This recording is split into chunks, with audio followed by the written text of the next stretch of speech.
attorney-client privilege there. And so if somebody's putting in very detailed stuff, just don't address that information and say, you know, this detailed stuff you probably shouldn't put on the web, but I'm happy to talk to you about your situation. You know, here are the basics, and I'm happy to talk to you about your situation. If you follow that rule of thumb, you're just not going to run into any ethics issues.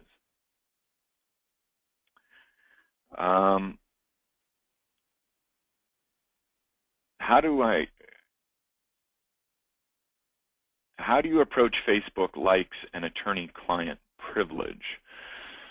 So, see, this is one of the problems with us not standing there, because I'd ask you to clarify. But I think this is something that shows up in medicine as well. It's this idea that actually identifying that they're a client simply because they like you.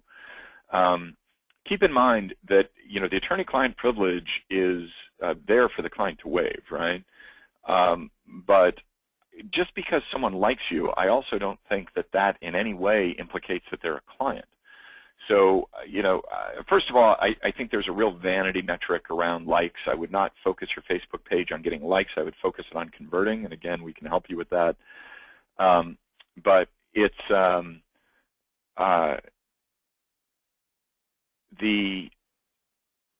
I think with likes in general, it's this thing where, yeah, you want a number of likes so that people come in and say, wow, this is a really popular lawyer, what have you.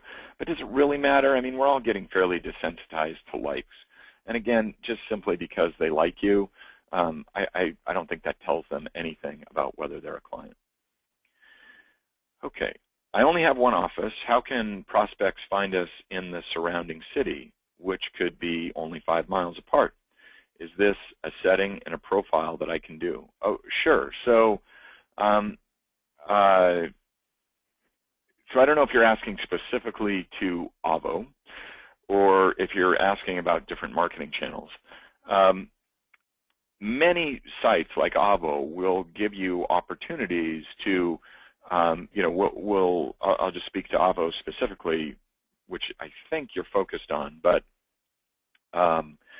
in Avo, we'll give you, I think you can list your main office, and you can list maybe one other office. I can't remember what the exact limit on it is. And then if you're an Avo Pro user, you can expand that. But if you only have the office and you'd like to be in and advertise in another area, then, I mean, we give you very simple tools to advertise in those areas. Yes, you have to pay for them.